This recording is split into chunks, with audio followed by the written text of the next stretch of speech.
Saludos para todos ustedes, hermanos, amigos. Gracias por acompañarnos en este repaso día a día de la lección de Escuela Sabáticas.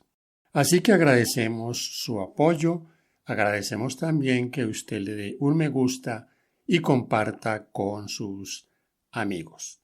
Soy tu hermano en Cristo, Carlos Alberto Camelo, y estoy con María Eugenia Camelo. O sea, con mi hija María Eugenia. Gracias, mis hermanos. La lección 4 está titulada Ver el rostro del orfebre. Texto para memorizar según a los Corintios 3:18. Por tanto, nosotros todos, mirando a cara descubierta como en un espejo la gloria del Señor, somos transformados de gloria en gloria en la misma imagen, como por el Espíritu del Señor.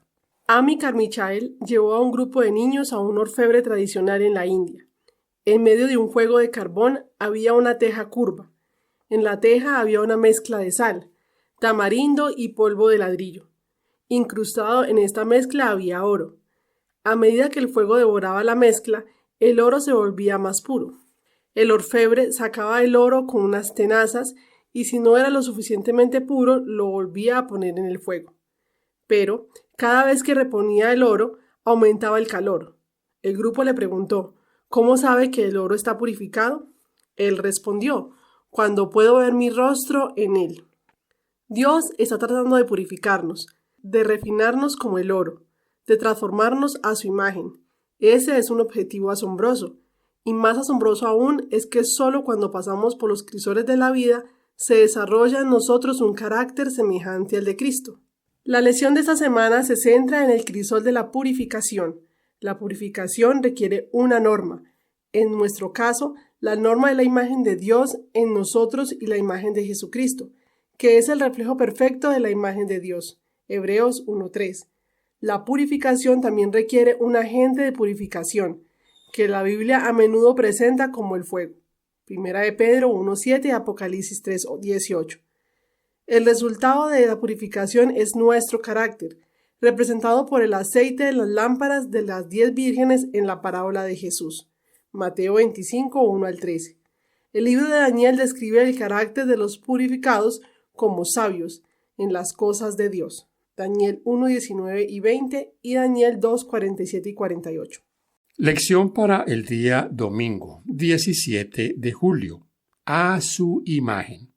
Porque a los que antes conoció, también los predestinó para que fuesen hechos conforme a la imagen de su Hijo, para que Él sea el primogénito entre muchos hermanos. Romanos 8:29. Génesis 1:27. Hechos a la imagen de Dios. Pero el pecado corrompió esa imagen. Pregunta: ¿en qué aspectos vemos esta desfiguración de la imagen de Dios en la humanidad? Es obvio, el pecado nos corrompió a todos, Romanos 3:10-19. Sin embargo, Dios desea restaurarnos a lo que deberíamos haber sido originalmente. Aquí es donde encaja nuestro versículo de hoy. Revela el plan de Dios de que quienes someten su vida al Espíritu Santo sean hechos conforme a la imagen de su Hijo. Romanos 8:29. Pero hay otra dimensión. Dice Elena G. de Foix en El deseo de todas las gentes, página 641. La misma imagen de Dios se ha de reproducir en la humanidad. El honor de Dios, el honor de Cristo, están comprometidos en la perfección del carácter de su pueblo. Pregunta: ¿cómo entiendes lo que dice Elena G. de Foix en la cita anterior? Job capítulo 1, la prueba de Job. Mateo 5:16. Así alumbre vuestra luz delante de los hombres, para que glorifiquen a vuestro Padre que está en los cielos. A eso nos ha llamado el Señor, a representarle perfectamente como lo hizo Job. Primera Corintios 4:9. Hay dos palabras en este texto que quiero resaltar. la palabra exhibidos. Nosotros somos exhibidos ante el mundo. También está la palabra espectáculo, la exhibición de los hijos de Dios que deben ser la perfecta representación del Padre Eterno, y espectáculo al mundo. El mismo Pablo dice a los Corintios que somos cartas leídas. Vamos a mirar Efesios 3:10. Para que la multiforme sabiduría de Dios sea ahora dada a conocer por medio de la Iglesia a los principados y potestades en los lugares celestiales. Fíjense aquí, mis hermanos, el desafío de la Iglesia: dar a conocer la multiforme gracia de Dios. Hay una iglesia en el mundo, una iglesia que es la representación del Señor. Pero, tristemente, la iglesia, que somos nosotros, muchas veces hacemos una representación muy pálida de lo que es realmente el carácter de nuestro Creador. Como cristianos, nunca debemos olvidar que estamos en medio de un drama cósmico. El gran conflicto entre Cristo y Satanás se desarrolla a nuestro alrededor. La batalla toma muchas formas y se manifiesta de diversas maneras. Y aunque hay muchas cosas ocultas, podemos entender que como seguidores de Cristo tenemos un rol que desempeñar en este drama y podemos honrar a Cristo con nuestra vida. Para meditar. Imagínate estar en el campo de un estadio enorme. Sentado en las gradas a un lado están los seres celestiales leales a Dios y al otro lado están los seres que han caído con Lucifer. Si tu vida durante las últimas 24 horas se jugara en ese estadio, ¿qué equipo tendría más para festejar? ¿Qué te dice tu respuesta sobre ti y sobre mí?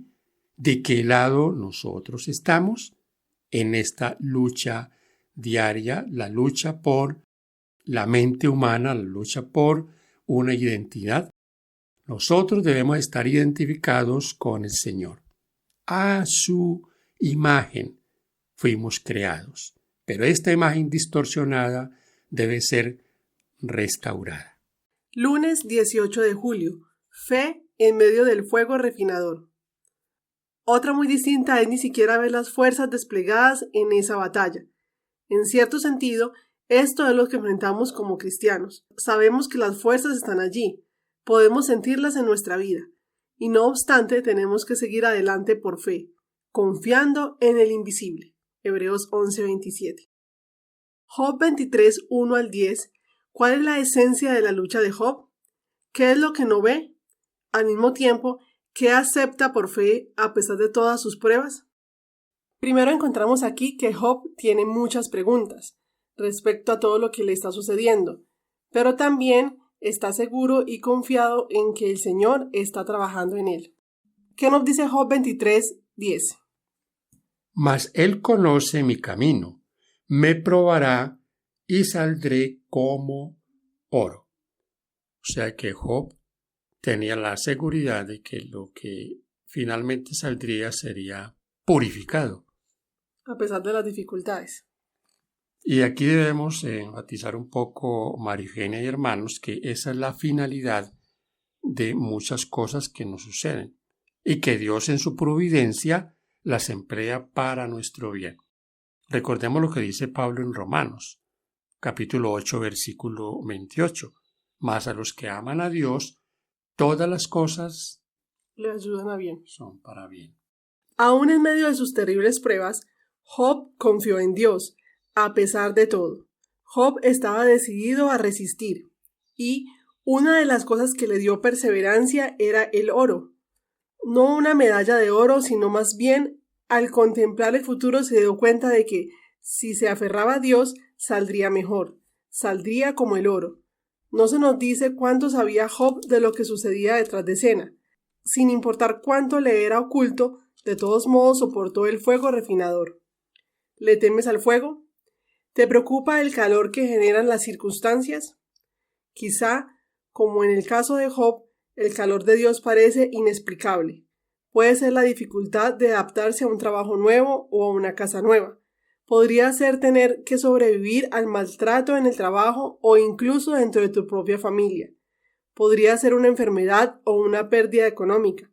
Por más que resulte difícil de entender, Dios puede usar estas pruebas para refinarte y purificarte y resaltar su imagen en tu carácter. Demostrar que era oro parecería ser un incentivo para Job aquí, algo en lo que concentrarse y que lo ayudó a superar los problemas. Este es un poderoso testimonio de su carácter, que en medio de todo el dolor y el sufrimiento pudo sentir la realidad del proceso de purificación. Además, por más que no entendiera, sabía que estas pruebas lo perfeccionarían. Según tu experiencia, ¿cómo refinan y purifican las pruebas? ¿De qué otro modo podrías refinarte aparte del sufrimiento? Por supuesto que hay también otras formas en las que podemos refinar nuestro carácter. No siempre es a través del sufrimiento. Aún las cosas buenas pueden refinarnos. Hemos dicho algunas veces, comparado, de que ¿qué es más fácil hacer? ¿Caminar con un vaso lleno o con un vaso vacío? Por supuesto que es más fácil caminar con ese vaso o esa copa vacía o a medio llenar y no llena. Quiero decir que muchas veces en las cosas buenas también Dios nos prueba. ¿Nos podría probar el Señor dándonos una bendición de dinero? Claro, puede probar nuestra fidelidad. ¿Y qué haríamos al tener esa bendición? ¿Compartiríamos con aquel que necesita? ¿Seríamos fieles en devolver al Señor sus diezmos y ofrendas? Entonces fíjense que no siempre son las cosas malas las que nos prueban, las que nos hacen mostrar de qué nosotros estamos hechos. Lección para el martes 19. Las últimas palabras de Jesús. Jesús estaba en Jerusalén, a punto de morir. Según el Evangelio de Mateo, Jesús dedica la última hora de enseñanza antes de la Pascua a narrar parábolas a sus discípulos, incluidas las de las 10 vírgenes, las ovejas y los cabritos. Estas historias se relacionan con la forma en que debemos vivir mientras esperamos la venida de Jesús. Por lo tanto, nunca han sido tan relevantes como en la actualidad, donde las enseñanzas del pronto regreso de Jesús están por todas partes. En la parábola de las 10 vírgenes, Mateo 25, 1 al 12, muchos comentaristas señalan que el aceite es un símbolo del Espíritu Santo. Elena G. de White coincide, pero también dice que este aceite es un símbolo del carácter y que es algo que nadie puede adquirir por nosotros. Leamos la parábola. ¿Cómo cambia el significado de la historia? Dependiendo de si ves el aceite como un símbolo del Espíritu Santo o como la posesión del carácter. ¿Qué principios tiene esta historia para ti? Si el aceite representa el Espíritu Santo o un carácter semejante al de Cristo. Aquí debemos, mis hermanos y amigos, analizar lo que el Espíritu Santo hace en cada creyente. Lo moldea, lo transforma, lo llena de frutos, los frutos del Espíritu Santo registrados en Gálatas: paz, paciencia, amor, benignidad, bondad, fe. No asuntos externos, sino internos. ¿Qué es el carácter? Carácter es la forma de ser de un individuo. Son características notorias que nos distinguen. Así que nuestra actitud demuestra nuestro carácter. En la parábola de las ovejas y los cabritos de Mateo 15, 31 al 46, ¿qué criterios se utilizan para separar las ovejas de los cabritos? Aquí pasa algo interesante. El no hacer. Recuerda, Los que están a la derecha son los que hicieron las cosas que el Señor había pedido que ellos hicieran. Por supuesto, ellos estas cosas no las están haciendo para salvarme. La prueba es que cuando el Señor les dice, en cuanto lo hiciste a uno de estos pequeños, a mí lo hiciste, es que ellos preguntan, Señor, ¿y cuándo? ¿Cuándo hicimos esas cosas? Mas los que están a su izquierda no hicieron absolutamente nada por el Señor. Se la pasaron repicando que no eran salvos por obras, por lo tanto no tenían que hacer nada. Pésima comprensión de las obras preparadas por el Señor para que sus hijos anden en ellas. A ver, fíjate que el rey separa las ovejas de los cabritos según sus obras, su carácter. Aunque Jesús no inculca la salvación por obras aquí, podemos ver cuán importante es el desarrollo del carácter en el plan de salvación y cómo los que verdaderamente son salvos en Cristo reflejarán esa salvación en su vida y su carácter. Para meditar, se dice que el carácter es lo que una persona es en la oscuridad. ¿Qué tipo de persona eres tú cuando nadie te mira? ¿Qué te dice la respuesta sobre los cambios que necesitas hacer? Interesante. ¿Cómo somos nosotros en la casa cuando estamos solos? Regularmente nuestro comportamiento en la casa refleja lo que realmente somos, porque afuera somos otras personas, pero en la casa, con los tuyos, con la esposa, con los hijos, ahí es donde sabemos cómo nosotros somos. Eso es cómo nos comportamos. Miércoles 20 de julio. Los entendidos. En la lección anterior analizamos la importancia del carácter para quienes esperan la segunda venida. Hoy veremos más específicamente la importancia del carácter para quienes estarán en vida en la segunda venida de Jesús. Daniel 12, 1 al 10. ¿Cuál es el contexto? ¿A qué época de la historia de la tierra hace referencia? Más aún, ¿qué podemos entrever en estos versículos sobre el carácter del pueblo de Dios en esa época? ¿Qué características se atribuyen en contraste con los impíos? ¿Qué nos dice Daniel 12, 1 al 10? En aquel tiempo se levantará Miguel, el gran príncipe que está de parte de los hijos de tu pueblo, y será tiempo de angustia, cual nunca fue desde que hubo gente hasta entonces. Pero en aquel tiempo será libertado tu pueblo, todos los que se hallen escritos en el libro. Y muchos de los que duermen en el polvo de la tierra serán despertados, unos para vida eterna, y otros para vergüenza y confusión perpetua. Los entendidos resplandecerán como el resplandor del firmamento, y los que enseñan la justicia a la multitud como las estrellas a perpetua eternidad. Pero tú, Daniel, cierra las palabras y sella el libro hasta el tiempo del fin. Muchos correrán de aquí para allá, y la ciencia se aumentará.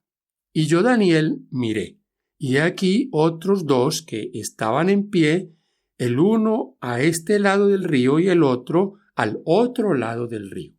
Y dijo uno al varón vestido de lino, que estaba sobre las aguas del río: ¿cuándo será el fin de estas maravillas? Y oí al varón vestido de lino, que estaba sobre las aguas del río, el cual alzó su diestra y su siniestra al cielo, y juró por el que vive por los siglos de los siglos, que será por tiempos y la mitad de un tiempo. Y cuando se acabe la dispersión del poder del pueblo santo, todas estas cosas serán cumplidas. Y yo oí, mas no entendí, y dije: Señor mío, ¿cuál será el fin de estas cosas? Él respondió: Anda, Daniel, pues estas palabras están cerradas y selladas hasta el tiempo del fin. Muchos serán limpios y emblanquecidos y purificados. Los impíos procederán impíamente, y ninguno de los impíos entenderá. pero los entendidos comprenderán. Texto paralelo con Apocalipsis 22:11. A Daniel se le dice que justo antes de la venida de Jesús habrá un tiempo de angustia como no lo había habido en toda la historia. En Daniel 12:3 y 10 se nos da una descripción de los justos y de los impíos durante ese tiempo. Fíjate que los malvados procederán impíamente. Daniel 12:10, en contraste con los justos que según el versículo 3 resplandecerán, tal vez porque han sido limpios y emblanquecidos y purificados. Daniel 12:10, durante este tiempo de angustia, cual nunca fue desde que hubo gente hasta entonces, Daniel 12:1, además, en contraste los impíos no entienden, pero los justos son entendidos.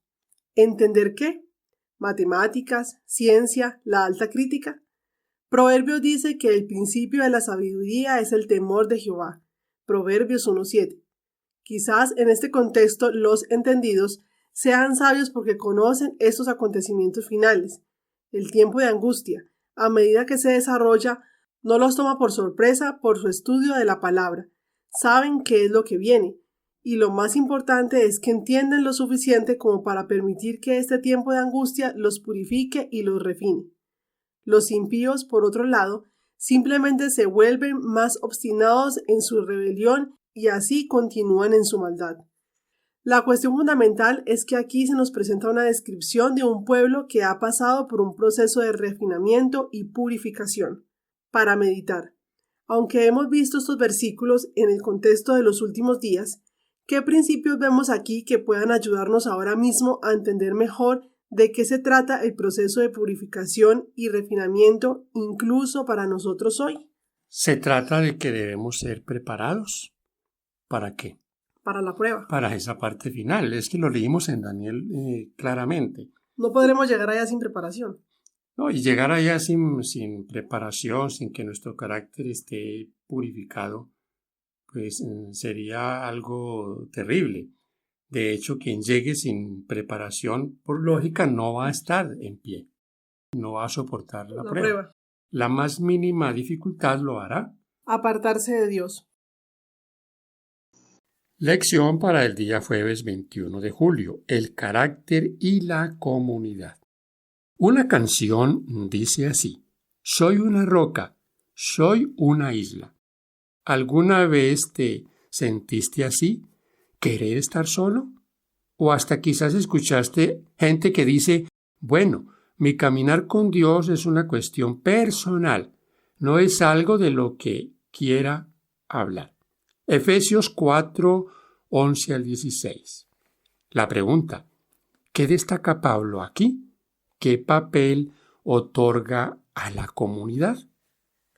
Y él mismo constituyó a unos apóstoles, a otros profetas, a otros evangelistas, a otros pastores y maestros, a fin de perfeccionar a los santos para la obra del ministerio, para la edificación del cuerpo de Cristo, hasta que todos lleguemos a la unidad de la fe y el conocimiento del Hijo de Dios, a un varón perfecto a la medida de la plenitud de Cristo, para que ya no seamos niños fluctuantes, llevados por doquiera de todo viento de doctrina, por estratagema de hombres que para engañar emplean con astucia las artimañas del error, sino que siguiendo la verdad en amor, crezcamos en todo aquel que es la cabeza, esto es Cristo, de quien todo el cuerpo, bien concertado y unido entre sí por todas las coyunturas que se ayudan mutuamente según la actividad propia de cada miembro, recibe su crecimiento para ir edificándose en amor.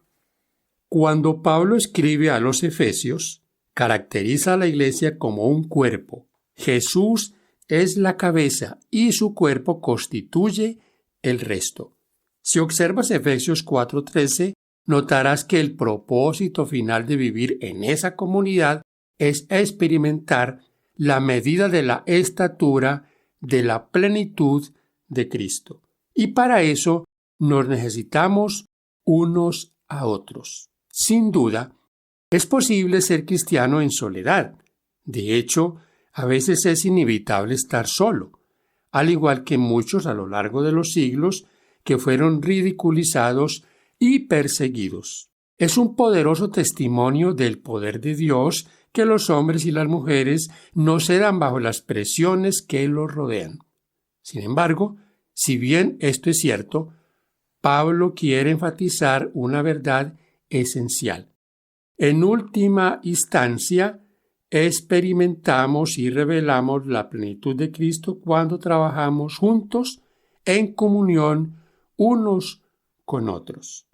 En otras palabras, solos por fuerza mayor. Escuchamos a veces a algunos hablar de ser cusumbo solos. No están en la cárcel, tampoco están imposibilitados en una cama, pero viven solos. Quieren estar solos. Es más, algunos no se congregan. Y hermano querido, esto es un peligro. A uno solo lo engañan más fácil que a 2 o 3. ¿Sí o no? Claro que sí.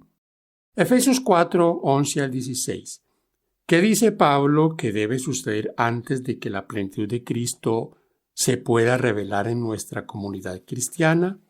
La unidad de la iglesia. No olvidemos eso. Debemos estar unidos, 1 Corintios 1:10, en doctrina, en todo. Ser uno, como Cristo dice en Juan 17. Padre, que sean uno, como tú y yo somos uno. Dios, hermano querido y amigo, en el cielo está unido, están unidos. Padre, Hijo y Espíritu Santo son una familia unida. La iglesia debe ser una familia unida.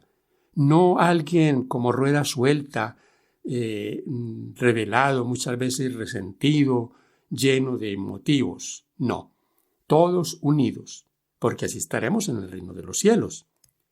¿En qué se diferencia el testimonio de una comunidad que revela la plenitud de Cristo del de una persona que revela la plenitud de Cristo? ¿Qué implicaciones tiene esto en el contexto del gran conflicto? ¿Recuerdan Efesios 3:10? Es la iglesia. La iglesia es el testimonio. De hecho, mis hermanos queridos y amigos, cuando un creyente falla, regularmente, ¿qué le dicen? Esa iglesia. Es que en esa iglesia son malapagas. Es que en esa iglesia son esto y aquello. Regularmente no le dicen, es usted. No, es la iglesia, porque somos representantes de la iglesia. Para meditar. Es fácil ser agradable cuando estás solo o con extraños, pero es mucho más difícil ser amable con los que conoces muy bien o que no te agradan. Esto significa que cuando todavía mostramos gracia y bondad por estas personas, damos un testimonio irresistible de la verdad acerca de Dios. Y realmente, mis hermanos, recalcamos que no es fácil a veces ser agradable con los que conocemos. Somos a veces toscos con aquellos que están cerca de nosotros.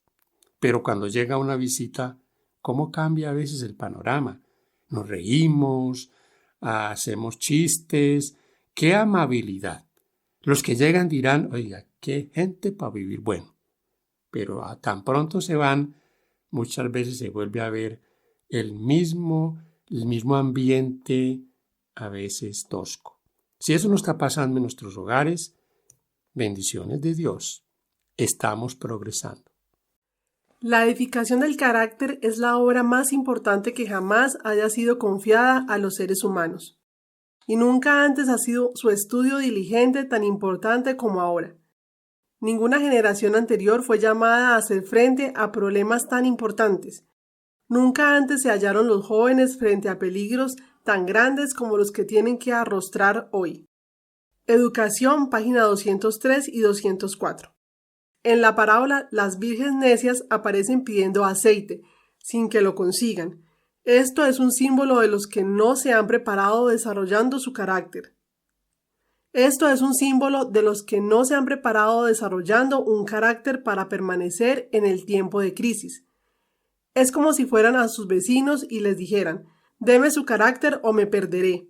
Las que fueron sabias no pudieron compartir su aceite con las lámparas vacilantes de las vírgenes necias. no puede comprarse ni venderse, debe adquirirse. El Señor ha dado a cada uno la oportunidad de obtener un carácter recto mediante las horas de prueba, pero no ha proporcionado un medio por el que un agente humano puede impartir a otro el carácter que ha desarrollado, pasado por duras experiencias, aprendiendo lecciones del Gran Maestro para que pueda manifestar paciencia en la prueba y ejercitar la fe para que pueda remover montañas de imposibilidad. Matutina a fin de conocerle, página 348. Hemos llegado a la parte final de nuestro repaso de la lección número 4.